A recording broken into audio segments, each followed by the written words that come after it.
Mesdames et messieurs, merci de suivre votre magazine Le Débat sur Kyondo Télévision. Nous sommes ensemble pour le décryptage de grandes questions d'actualité. Judith Souminois, désormais première ministre, une première pour la RDC, d'avoir une femme à la tête de la RDC. Le premier d'avoir un gouvernement basé notamment sur compétences professionnelles pour faire face à des défis majeurs auxquels le pays doit justement relever: la paix, le taux des dollars, mais aussi des questions socio-économiques.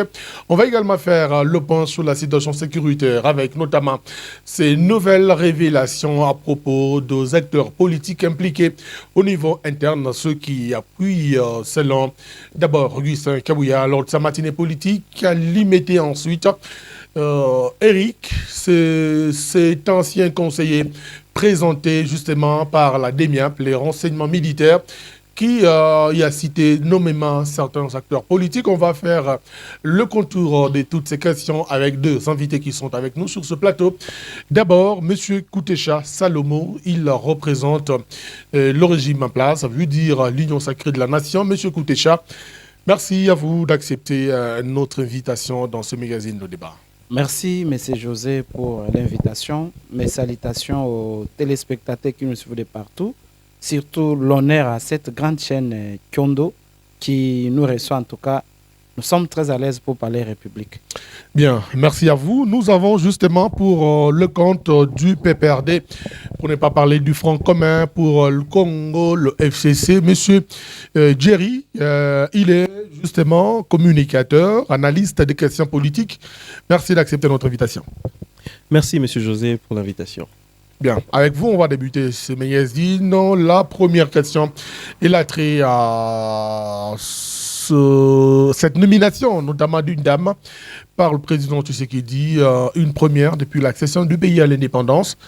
Et là, justement, de défis à relever, par où devra-t-elle commencer, selon vous? Selon moi, je ne pense pas que je suis bien placé pour dire par où est-ce qu'elle va commencer. En tant que Congolais? Non, même en tant que Sachant Congolais. que vous avez boycotté le processus. Même en tant que Congolais. Nous n'avons pas boycotté le processus. Nous savions où est-ce que ce processus allait nous mener. Et malheureusement, nos autres confrères de l'opposition se sont rendus compte d'où est-ce que ce processus devrait leur mener. Et ils y sont arrivés. Donc, ils vous ont donné raison. Ils nous ont donné raison finalement. Mais par rapport à la nomination de la Première Dame, nous pouvons que voir, nous remarquons, nous prenons acte. Et tout simplement remarquer aussi peut-être que c'est peut-être un rétropédalage ou bien se rattraper par rapport à la Première Dame qui a été... la Première ministre? Non. À la Première Dame nommée... Ouais, à la tête de la primature. Non, à la tête de l'Assemblée nationale. Voilà, Mabounda. Oh, oui, on sait comment est-ce que... Ça avait fini. C'est peut-être un rétropédalage pour se racheter de ce qu'on avait fait à Mabounda, peut-être. Mais, en tout état de cause, nous ne sommes pas des devins, j'aime bien le dire. Nous ne pouvons pas dire... nos impressions sans l'avoir vu en œuvre. Tout ce que nous pouvons dire pour le bien de cette nation, pour le bien de la patrie, que nous espérons qu'elle sera à la hauteur de la tâche. Parce que nous ne devons pas comprendre que quand on est opposant politique, c'est que nous voulons que le pays soit en feu ou en flamme. Non. Un opposant politique remarque ce qui ne va pas, vous dit ce qui ne va pas et espère que les choses vont s'améliorer. Et un opposant politique, pendant la période des élections, cherche à reconquérir le pouvoir. Donc, nous prenons acte tout simplement et nous saluons en fait ce rétropédalage par rapport au fait d'avoir eu à vilipender Mabounda comme on l'avait vilipendé. Bien. Merci. On va revenir à vous. Le temps de donner la parole à Salomo Koutecha. C'est quoi le décor que vous plantez? Une dame qui prend le pouvoir une première fois à la tête de la primature. La même question posée à M. Derry, je vous la pose. Par où devra-t-elle commencer? Les défis sont légion, pratiquement. Nous saluons le président de la République qui a l'honneur à attribuer cette responsabilité à une dame dont dans notre pays, c'est pour la première fois que nous avons une dame qui gère la primature. Pourquoi? Parce qu'à la tête, il y a un président qui aime le pays, Tshisekedi, qui prône la masculinité positive. Et d'emblée déjà, nous souhaitons plein mandat à la première dame ministre qui va travailler pour l'intérêt du peuple congolais. Pour répondre à votre question... Un rétropédalage, selon votre co-débatteur, après ce que vous aviez imposé ou infligé à Mabounda à la tête de l'Assemblée nationale? Pas du tout. je sais très bien que mon ami Diri a du mal à s'exprimer par rapport à cette question du fait qu'il n'avait pas valorisé la dame à leur époque. On savait que les taux de participation dans la gestion de la chose publique dans les régimes, c'était un taux très faible, même de 15%, voire même 20%. Or, nous, c'est 50-50 ou 40-60. Donc, nous sommes quand même un régime dont ils ne peuvent pas nous donner une leçon par rapport à cette question. Mais si je compte répondre à votre question, la dame doit commencer, elle-même a dit, elle doit mettre en place un gouvernement de compétences et non un gouvernement de personnes qui vont venir pour s'enrichir, pour travailler pour l'intérêt de leurs partis politiques ou pour l'intérêt de leur ventre. Non. Ici, nous savons réellement que le Congo a beaucoup de défis à relever à ce stade, surtout la question d'ordre sécuritaire, surtout la question d'ordre social.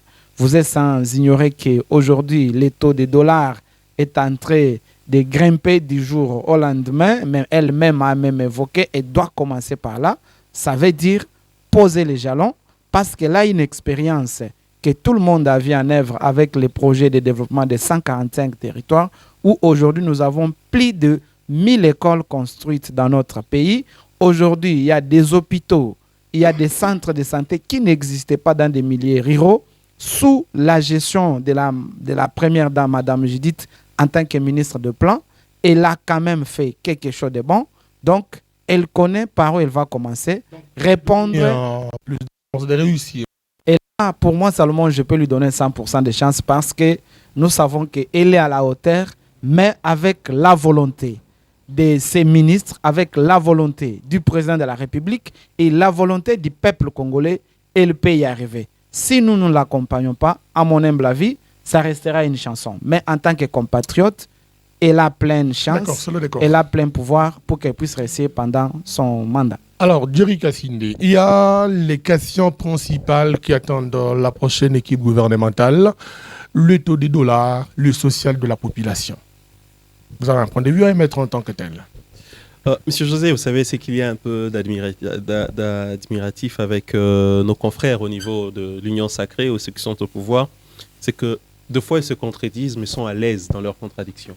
Quand je dis que deux fois, ils se contredisent, ils sont à l'aise dans leur... Oui, à l'aise dans leurs contradictions. C'est-à-dire qu'ils peuvent venir là, ils vous disent que non, cette chemise est bleue, et puis ils reviennent et vous disent non, cette chemise est blanche, et puis ils sont à l'aise. Ils sont vraiment totalement à l'aise. Voilà. Non, pas tout bout de champ. Moi, j'aime bien parler des faits. On doit parler des faits. Déjà, pour dire à mon confrère et cher estimé collègue, M. Salomon, que le taux qu'il est en train d'avancer de 40-50% de parité, je ne sais pas si c'est dans quel pays que ce taux existe, mais pas ici en République démocratique du Congo. Et on a beau changer l'histoire, autant l'histoire retiendra que le président Félix-Antoine Tshisekedi a nommé la première dame, la première ministre, si je peux dire cela, une dame. Autant l'histoire retiendra que la majorité FCC avait nommé Madame Mabunda première présidente de l'Assemblée nationale. Pour dire que les choses, les contradictions que sont en train de dire nos confrères de l'Union sacrée, comment pourriez-vous critiquer l'ancien Premier ministre et dire que le bilan de M. Félix-Antoine Tshisekedi est un bilan positif? Comment pouvez-vous dire ici que pendant le gouvernement passé, le Premier ministre passé n'avait rien fait de bien, il n'était pas un Premier ministre capable, et dire que le président avait réussi son mandat? Tout cela, ça montre un peu cette forme de contradiction. Nous avions vu beaucoup de communicateurs, et d'ailleurs, je demande un peu à nos confrères de l'Union sacrée d'avoir une bonne ligne de conduite, d'être un peu organisés. Parce que déjà, de la même manière que nous sommes en train de voir la gestion de la Respublica, apparemment, la communication chez eux n'est pas gérée d'une manière assez coordonnée. Comment pourriez-vous critiquer le Premier ministre sortant, pensant qu'en le critiquant pour valoriser la Première ministre entrant, ne sachant pas que cela va amputer par rapport au mandat passé du président de la République? C'est toutes ces contradictions-là. Alors, il y a des questions prioritaires, notamment le taux des dollars. Le dollar qui ne fait que grimper, le social de la population. Puisque vous êtes dans la population, vous-même en tant que tel. Puisque nous sommes dans la population en tant que tel, moi je pense que la priorité serait la communication. Comment? La priorité serait la communication. La communication est un élément très important. Vous savez, notre autorité morale, le sénateur Avi Joseph Kabila Kabange, avait dit à son époque que l'un de ses plus grands regrets dans la gestion de la Respublica, ce fut le fait de ne pas changer l'homme congolais. Nous avons un problème d'homme. Et de n'avoir pas eu une dizaine de collaborateurs qui pouvaient l'aider. On peut aujourd'hui avoir, autant de premiers ministres qui sont... Je ne doute pas de la capacité intellectuelle de la première ministre. Mais elle évolue dans quel système? Donc le problème, c'est au niveau du système. Le problème, c'est au niveau du système. Ça ne va pas lui permettre de rabaisser ou d'avoir un impact sur le taux de dollar et améliorer le social de la population. Est-ce qu'on peut me faire comprendre d'abord pourquoi est-ce que dès qu'elle est nommée, elle est allée voir l'informateur? C'est peut-être pour jeter des jalons par rapport à la mise en place du gouvernement. Le travail avait été déjà fait en amont par Augustin Kabouya.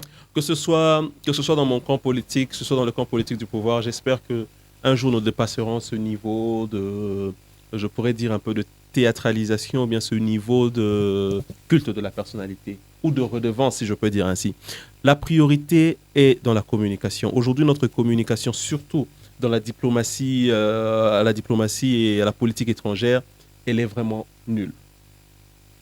Je vais vous donner un exemple tout simple. Le président de la République, le garant de la nation, passe. Partout là où il passe, il est en train de parler de notre adversaire, de notre ennemi commun dans ce pays, celui qui veut balkaniser ce pays, celui qui est en train de vouloir créer des troubles, M. Kagame et le Rwanda. Mais, paradoxalement, son informateur vient et dit non, c'est M. Kabila. On en parle. C'est déjà la deuxième partie de ce magazine. Mais on est où? On en parle. Dans la deuxième... On ne peut pas continuer à gérer le pays avec une certaine forme de légèreté et de contradiction. On ne peut pas continuer. Prenons même cette hypothèse fausse déjà, parce que tout le monde sait que le régime de l'UDPS et le régime en place ont toujours eu pour, je pourrais dire, background, ont toujours voulu personnaliser Kabila par-ci, Kabila par-là, Kabila par-ci, Kabila par-là, Kabila par-ci, Kabila par-là. Prenons même le cas que ce fut vraiment, ce qu'ils disent là, c'était vrai. C'est de cette manière qu'on ne peut parler des choses si importantes pour ce pays. C'était le lieu pour en parler? Était-ce la manière d'en parler? Nous devons chercher à vivre dans la cohésion nationale. Nous devons éviter de radicaliser d'autres personnes. Ce chemin n'est pas un bon chemin. S'il vous plaît, M. José. S'il vous plaît, M. José. Ce n'est même pas moi qui le dis. Plusieurs autorités de ce pays l'ont dit. On est en train de vouloir créer de frustration. Je sais que l'UDPS est d'ailleurs une famille politique qui devrait comprendre l'opposition. Ou soit nous ne devons plus avoir d'opposition dans ce pays, ou soit tout ce que l'UDPS fait, tout ce que le président fait, on doit être amen et d'accord et puis nous passons. On doit cesser avec cela. Comment pourrez-vous accuser un ancien président d'une manière aussi légère, un sénateur à vie d'une manière aussi légère? Comment pourriez-vous dire quelqu'un qui ne s'exprime même pas, quelqu'un qui n'a même pas voulu participer à ces élections tant que la CENI n'était pas bien constituée, ni la Cour constitutionnelle? Mais le fait de n'avoir pas participé aux élections, ne s'était-il pas agi déjà d'un mauvais départ, qui signifie que vous êtes frustré, vous n'êtes pas d'accord avec le régime, vous voulez peut-être revenir au pouvoir par d'autres manœuvres dilatoires? C'est une question. Ça nous permet déjà d'entrer dans la deuxième thématique. Si c'était le cas, si nous voulions rentrer au pouvoir pour le pouvoir, par le pouvoir, nous l'aurions fait depuis longtemps. Si c'était le cas. Nous vous avons montré, nous sommes passés dans des plateaux de télévision. Notre famille politique s'est exprimée à plusieurs reprises. S'il vous plaît, ne traitez pas avec Kagame. Ne faites pas confiance à Kagame. Qui ont amené Kagame ici? L'UDPS. S'il vous plaît, évitez des contrats. Je vous reviens. S'il vous plaît, monsieur José. C'est 3 minutes, s'il vous plaît. Non, il va récupérer son minutage. Je pense Finissez, que je me suis je vous accorde 1 minute. Oui. Qui ont ramené Kagame ici? C'est le pouvoir en place. Rwandais, qui ont fait voler Rwandais ici? C'est le pouvoir en place. Qui ont invité le M23? Entre guillemets, parce que c'est ce qui est en train d'être dit. Qui ont invité le M23 ici? Kabila a combattu le M23. Kabila a déclaré que nos relations ne sont pas bonnes avec le Rwanda pendant son régime. Mais on veut nous faire passer pour qui? Gérer. Cessez de voir Kabila partout. Voilà. Alors, M. Koutécha, Déjà, cette fenêtre nous ramène à la deuxième thématique, la plus grande thématique, notamment avec les révélations d'Augustin Kabouya. Je vous le rappelle, c'était à Kinshasa, lors d'une matinée politique. Il accuse le sénateur Ravi Joseph Kabila d'être parmi les cerveaux de l'insécurité à l'aide de la RDC. Il parle d'un soutien qu'il apporterait notamment à la rébellion de l'UM23 et l'Alliance Fleuve Congo de Corneille Nangaa. Merci beaucoup. Avant de vous répondre, je voulais un peu réagir à quelques propos. Merci, tenu par M. Diri. Je comprends qu'il est peut-être frustré, comme ses collègues qui sont à l'est de la République démocratique du Congo. On n'est pas venu faire un kit de personnalité, surtout avec la personne dont vous avez jeté les éloges, mais nous sommes venus défendre la République. Nous sommes venus parler des attentes dont le peuple congolais espère dans la dame Première ministre. Il nous parle de M. Joseph Kabila, qui avait bien géré la République et nous voyons partout. Non, M. Diri, vous devez quand même vous gérer ou vous gêner un peu d'aborder de telles questions parce que les téléspectateurs qui nous suivent, ils comprennent très bien qu'aujourd'hui, la situation de notre République, vraiment, elle est chaotique sur le plan sécuritaire. Et le peuple congolais connaît qui menace notre pays. C'est vrai, vous avez bien dit, nous avons ramené Kagame ici. Oui, Kagame était venu en tant que président. Et quel jour? Il était venu le jour où on commémorait, ou le jour où on avait amené la dépouille mortelle d'Etienne Tshisekedi wa Mulumba. Il n'était pas venu dans une mission diplomatique. Peut-être vous oubliez. Non, je vais répondre, M. José. Il dit, nous avons amené le M23 ici. Nous n'avons jamais amené le M23. Nous étions dans l'opposition. Les M23, vous les avez défaits par l'assignation des accords signés par Joseph Kabila. Et tout le monde connaît ces accords. Je vais les épingler sous l'effet. Soyez-en calme. J'étais calme. Ne vous agitez pas. Je vous réponds. Aujourd'hui, M. José, pour répondre à votre question, moi, je me sens mal à l'aise de constater que notre pays est menacé. L'ancien président de la République, Joseph Kabila, ne pipe aucun mot. Alors nous nous posons des questions. Pourquoi il ne dit rien? Est-ce qu'il n'a pas de mots? Est-il obligé de parler sur... Oui, si vraiment il est obligé. Il est obligé en tant qu'un ancien président de la République. Il a géré le pays pendant 18 ans. Il a une expérience. Alors si vous avez besoin de lui, vous pouvez aller solliciter son expertise. Mais écoutez, pas lui, il est venu vers vous. Monsieur José, sachant qu'il est dans l'opposition. José, c'est un compatriote. Il est libre aussi de s'exprimer par rapport à cette question. Nous ne lui en tenons pas rigueur parce qu'il ne parle pas. C'est son silence. Mais ce n'est pas le silence. Augustin Kabouya l'accuser d'être l'instigateur ou d'apporter son appui au M23. Pas du tout. Les preuves sont là. Vous avez vu ces acolytes du PPRD. Allez partout dire Joseph Kabila va rentrer au pouvoir. Nous savons que la Constitution ne permettra jamais à Joseph Kabila de rentrer au pouvoir.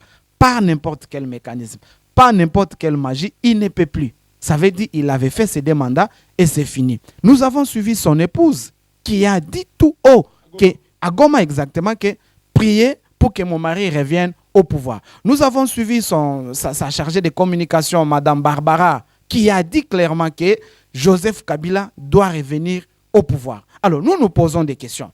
Si elles disent que non, ils ne soutiennent pas Nanga, ils ne soutiennent pas les M23, qui nous répondent ici, par quelle magie Joseph Kabila peut rentrer au pouvoir? Si ce n'est pas par la rébellion. Ce n'est pas la rébellion. Nous avons déjà compris. Ce que le CG Augustin Kabouya a dit, c'est une vérité.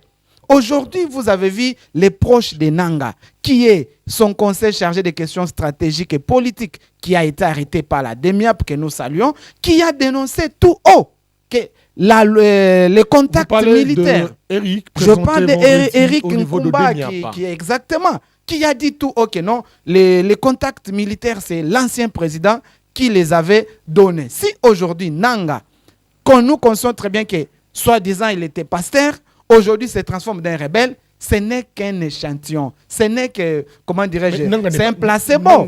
C'est un placebo. Il y a toute une litanie d'autres Mais c'est parmi eux, il y a Joseph Kabila, il y a les autres qu'on a cités. Non, mais je parle de ceux qui se sont eux-mêmes prononcés, pas ceux qui ont été cités.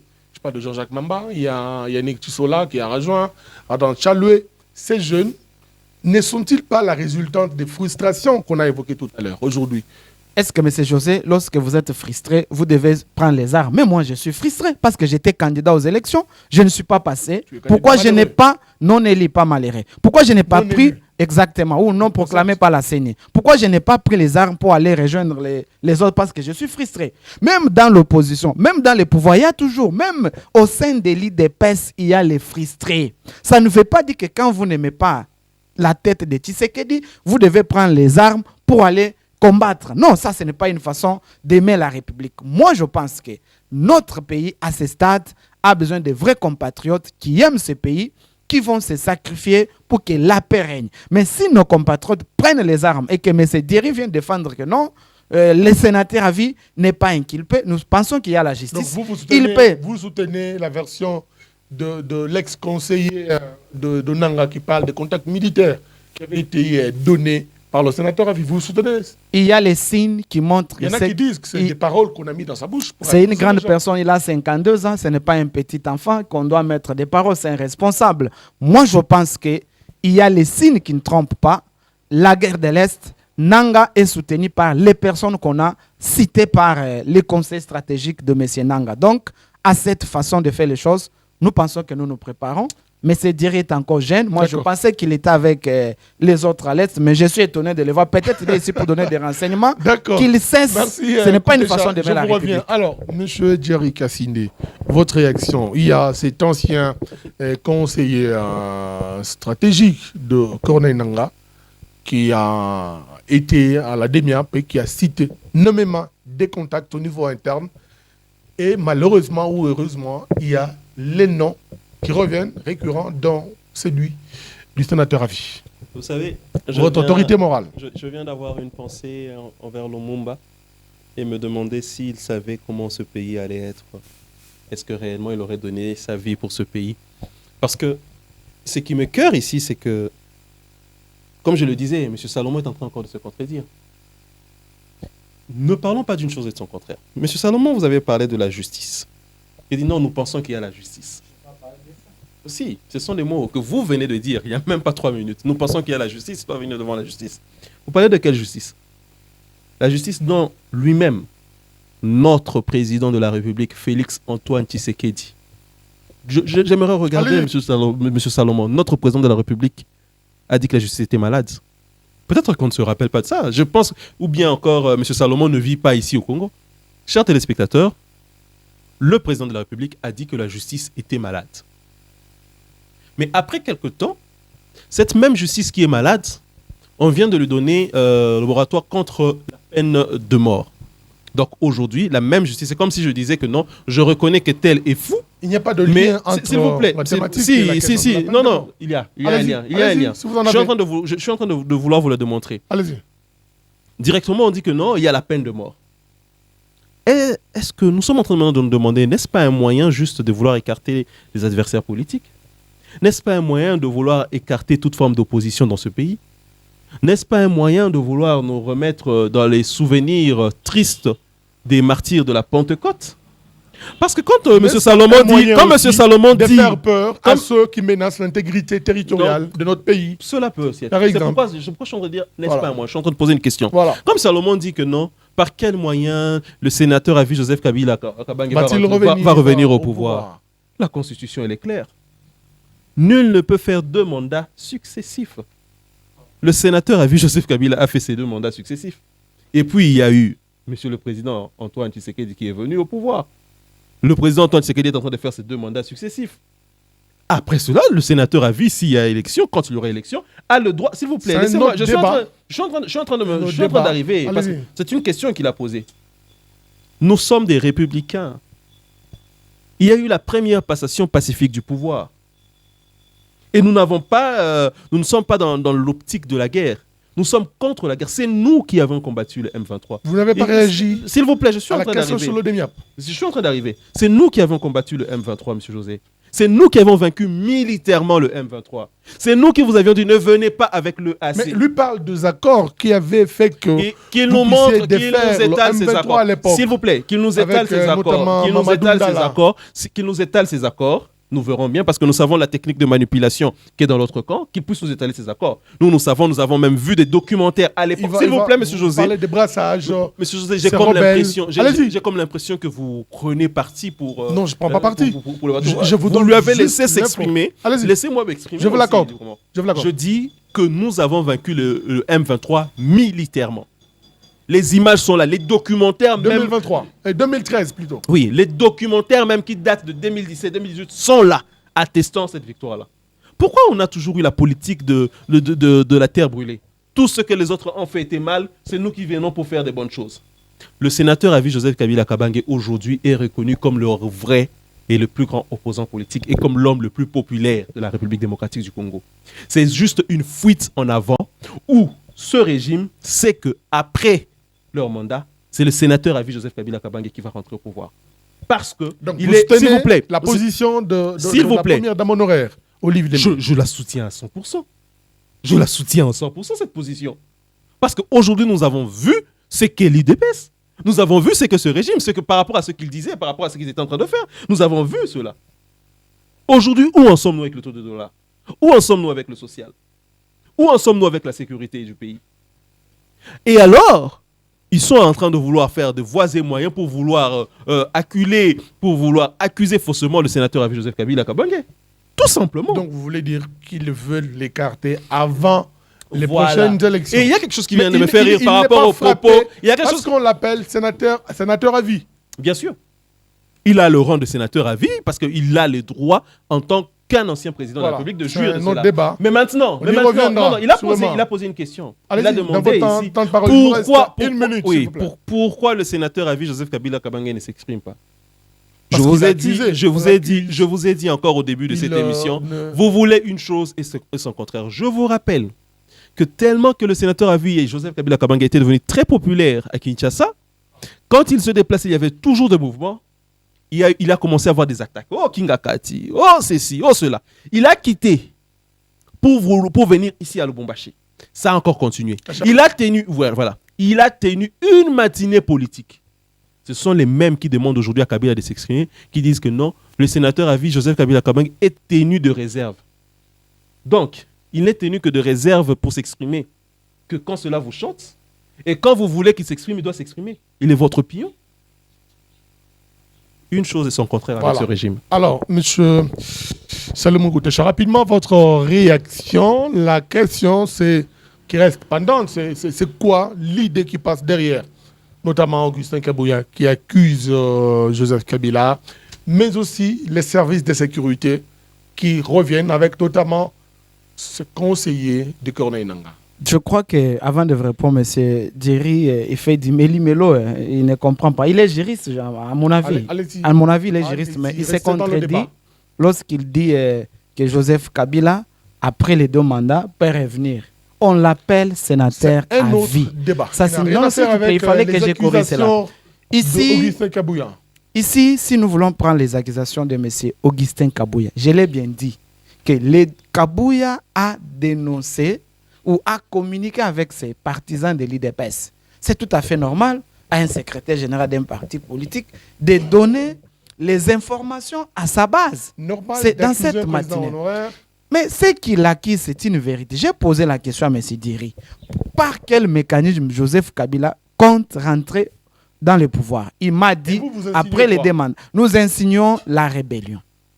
Nous insignons que si les M23 ont refait encore face, c'est parce qu'il y a une main noire des compatriotes congolais, des pays étrangers qui soutiennent cette force. Et d'ailleurs, je voulais vous dire que les M23 n'existaient pas.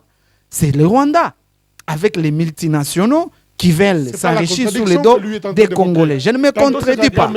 S'il vous plaît, je n'ai pas parlé de... Je n'ai pas parlé... Monsieur le journaliste, vous savez que cette guerre à l'Est, elle est asymétrique. Ça veut dire qu'il y a nos compatriotes congolais qu'on utilise au niveau interne pour donner des informations à Kagame avec toute sa bande. Ici, nous fustigeons le silence de Joseph Kabila. Pourquoi? Parce qu'on le cite dans le mal. Il est quand même compatriote. Il doit s'exprimer pour dire, voilà, tout ce qu'on m'insinue, tout ce qu'on m'accuse est faux et archi faux. Mais quand ces gens-là, le monsieur qu'on a arrêté qui a la DEMIAP, monsieur Eric Nkouba, mais c'est un responsable. Il n'est pas un petit. Toutes les vidéos, toutes les photos, nous avons vu les messieurs avec monsieur Corneille Nanga et Sultan Makenga du M23. Et vous allez dire que cet homme-là est venu juste pour tromper. Et d'ailleurs, je vous informe que ce n'est pas les services congolais qui l'ont arrêté. Il a été arrêté en Tanzanie. C'est en Tanzanie que l'homme a été arrêté. Donc, comprenez par là que la traîtrise ou les plans de balkaniser ce pays, de mettre à fait ce pays, c'est un long projet. Et qui m'explique par quelle magie tous les jeunes du PPRD ont rejoint le M23. Non, mais c'est pas. Qui nous explique. C'est pas au nom du PPRD. S'il vous plaît. Laissez-moi. Je précise, vous allez parler. Le PPRD a réagi. Tous ceux qui vont en rébellion s'auto-excluent du parti. Ils n'ont pas l'aval du PPRD. Non, ça c'est de la poudre aux yeux. C'est une chimère. C'est une chimère. Nous savons qu'ils sont même soutenus par certains prélats dans notre République. Vous allez exactement. S'il vous plaît. Pour accuser les prélats. Nous ne les accusons pas, c'est une vérité. Et vous prenez. Nous disons ce qui se passe. S'il vous plaît. Ce sont les mêmes prélats qui vous soutiennent, qui soutiennent les sangs des Congolais. Vous prenez les mots du porte-parole du gouvernement, Patrick Mouyaya, qui demande au Cardinal Ambongo de clarifier sa position par rapport au fait qu'il y a des Congolais qui ont rejoint Corneille Nanga dans la rébellion. Mais c'est une vérité. Par quelle magie, M. Ambongo doit s'exprimer dans une messe pour dire, voilà, les Congolais vont là-bas parce qu'ils sont frustrés. Lui, au sein de l'église catholique, il n'y a jamais de frustrés. Ils sont là-bas. Les prêtres, tout le monde là, il y a toujours des frustrations. Ça ne veut pas dire que vous devez prendre les armes parce que vous êtes frustré. Donc, pour répondre à notre question, parce qu'on est dans un débat qui est aussi scientifique, 30 nous comprenons que... Chacun a 3 minutes. Calmez-vous, cher ami. Nous comprenons que nous voulons que les dossiers qui est à la justice, pour cette fois-ci, que le président de la République, que nos services de sécurité puissent vraiment clarifier par rapport à cette question de Joseph Kabila qui est interpellé toutefois. C'est un compatriote comme tout le monde. Voilà. Qu'il s'exprime aussi, s'il est vraiment innocent, qu'il montre, qu'il brandisse sa devant la justice. Voilà notre souhait. Monsieur Jerry, votre co-débatteur parle de la justice qui doit clarifier pratiquement le dossier avec toutes ces accusations, mieux ces révélations qui touchent notamment le sénateur Avier. Vous savez, on doit d'abord faire un certain recadrage. Hein? Je le répète encore pour la énième fois. Mais vous savez, on dit, il n'y a pas plus aveugle que celui qui ne veut pas voir. Celui qui ne veut pas voir, tu peux lui dire, il y a un pain là, il va dire, non, ce n'est pas un pain, je ne vois rien. Il n'y a pas plus aveugle que celui qui ne veut pas voir. Nous l'avons déjà dit. Nous le répétons. Et je prends encore ce cadre ici pour le répéter. Le PPRD est un parti républicain.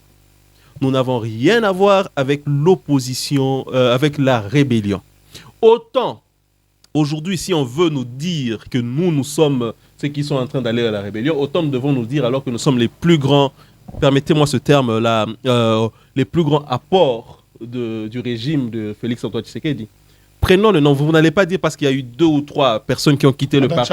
Adam Chaloué, il y a qui encore Henri Magie et les autres qui ont quitté, s'il vous plaît, qui ont quitté le parti. Prenons maintenant aussi le nombre de personnes qui ont intégré la famille, le régime actuel. Ils sont combien? Plus d'une centaine. Hein? Plus d'une centaine. S'il vous plaît. Voilà. Alors, s'ils aiment le pays, si ceux-là aiment le pays tel que mon co-débatteur est en train de dire, alors le PPRD est le parti qui aime le plus ce pays, parce qu'il y a beaucoup de membres du PPRD qui ont intégré l'Union sacrée. Donc, faux débat. Autrement encore, disons, nous sommes en train de parler de la poudre aux yeux. Il y a des propos, si nous étions dans un pays où la justice est normale, M. Augustin Kabouya devait être interpellé.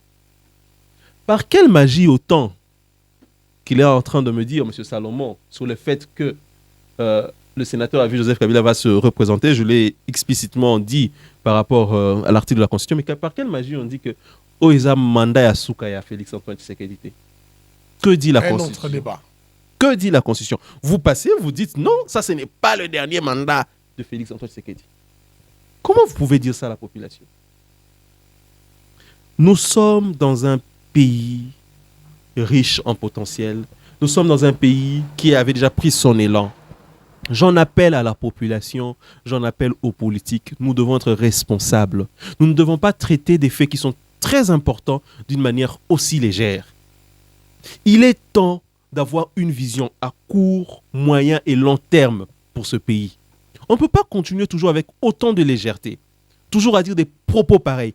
Où sont les dames, vous qui parlez de la justice? Les dames qui ont insulté, la dame qui avait insulté les femmes à l'Est, où sont-ils? Où sont les personnes qui ont prôné le tribalisme que je combats? Ils n'ont jamais été inquiétés. La justice ne s'en est jamais chargée. Mais aujourd'hui, qu'est-ce qu'on veut nous faire comprendre? Nous devons aimer ce pays. Et aimer ce pays, c'est accepter l'opposition. Ou alors nos confrères de l'Union Sacrée ne veulent plus qu'il y ait opposition. Ils ne veulent plus qu'on vienne ici à la télévision passer. Combien de personnes m'ont même déconseillé de venir passer à l'émission? Non, ces derniers temps, le régime, tu vas passer, on risque de te taxer de ceci, cela. Si on doit mourir pour la nation, nous allons mourir pour la nation. Mais nous allons nous opposer et vous dire que ce que vous faites, s'il vous plaît, M. Joseph, qu'est-ce qu'elle doit faire? Dire que ce que vous faites là, au regard de ces révélations. Au regard de ces révélations. De quelles révélations vous voulez parler? Révélation d'Augustin Kabouya et de ce monsieur Eric Nkouba. En tout cas, je vois le timing. Qui est à la démiance. Je vois vraiment le timing assez suspect, tout simplement. Tout ce que je peux vous dire, c'est que quand il y a une accusation, à vous d'alléguer les preuves. Les preuves ne sont pas seulement que les déclarations. Aujourd'hui, je peux déclarer que non. Monsieur Salomon, j'étais avec lui-même à Kachamata. Je dois alléguer les preuves de ce que je suis en train de déclarer. Il ne s'agit pas des déclarations, je veux chuter par là. Il ne s'agit pas des déclarations par rapport à certaines preuves, par rapport à certaines... Je ne suis même pas dans cela. Moi, je suis en train de vous faire montre qu'aujourd'hui, la vraie opposition, aujourd'hui, le vrai homme populaire, le vrai homme que les Congolais attendent pour le changement, pour le développement, c'est le sénateur à vie Joseph Kabila Kabange. Et ce régime a compris cela. Et c'est ainsi qu'on veut toujours le taxer d'autant de choses. Il ne s'exprimera pas. Il s'exprimera que tant que, s'il vous plaît, dans son calme légendaire. Oui, il s'exprimera que quand il le voudra, quand le moment sera venu. Autant quand on est allé voir, on est allé détruire la fondation, M. Kabila, il ne s'est pas exprimé. Autant quand on a voulu arrêter son frère, il ne s'est pas exprimé. Autant il s'exprimera que quand il le voudra. Et aujourd'hui, chère population, cher peuple congolais, mes confrères qui sont au PPRD, mes confrères qui sont au FCC, continuons avec l'opposition républicaine. Nous allons dénoncer les méfaits de ce régime. Qu'on ne nous fasse pas taire, alors, nous allons nous exprimer. On va finir par là. Je vous accorde 1 minute pour conclure. Et puis je vais revenir vers M. Koutécha pour sa conclusion aussi. Je vais conclure en disant ceci. Cohésion nationale, la paix, et en demandant à nos frères qui sont dans ce régime de s'examiner, de s'arrêter à un moment donné. Vous ne pouvez pas diriger ce pays sans l'opposition ou seul ou vouloir nous faire entrer à la dictature. Vous n'allez pas nous faire nous terroriser par rapport au moratoire sur la peine de mort. Autant vous pouvez dire qu'il y a eu des gens qui sont sortis du PPRD, autant il y a des gens qui sont sortis du MLC, autant il y a des gens qui sont sortis même de l'UDPS qui ont rejoint Corneille Nangaa. Nous, le PPRD, nous ne sommes pas avec Corneille Nangaa, nous n'avons rien à voir avec Corneille Nangaa. Mais nous allons toujours décrier les méfaits et la mégestion de votre pouvoir. Voilà. Alors, M. Koutécha, vous avez 1 minute pour conclure. Permettez-moi 30 secondes de rebondir d'abord. 1 minute, c'est la conclusion. Nous n'avons pas besoin que les sénateurs à vie s'expriment. Nous savons que toutes les masques sont en train de tomber. C'est connu de tout le monde. Ce n'est pas un secret.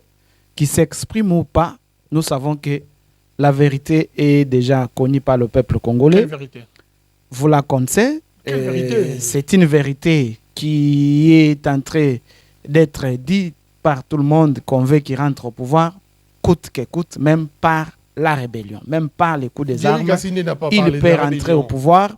Ça veut dire, quand vous êtes dans l'opposition ne veut pas dire prenez les armes, allez détruire, allez tuer les compatriotes. Nous soutenons l'opposition démocratique, nous soutenons l'opposition républicaine, pas une opposition qui coalise avec les ennemis de la République. En conclusion, nous voulons dire aux Congolais ceci. Ce pays a beaucoup souffert. Nous avons besoin de vrais compatriotes qui aiment ce pays. Aimer le pays, c'est apporter sa contribution pour le développement. Aimer son pays, c'est proposer au gouvernement, amener de bonnes idées pour l'évolution de notre République. Nous n'avons pas un autre pays qu'on peut léguer à nos enfants. Ce n'est que la République démocratique du Congo. Dénonçons tous les mal. Faisons un effort, chers compatriotes, pour que notre pays reste dans l'unité et dans la vision du président de la République. Parce que c'est le seul actuellement qui aime ce pays, qui a de l'amour. Et faisons confiance à la première ministre qui a été nommée. Donnons-lui la chance. Aidons, et parce que notre avenir en dépendra. Mesdames et messieurs, ce magazine se referme. Mille merci à vous tous de nous avoir suivis. Retrouvez-nous très prochainement pour un nouveau numéro. Merci à M. Berthier et Maxime Moukazingoy pour la réalisation. C'était Le Débat, votre magazine de décryptage de questions d'actualité. Au revoir.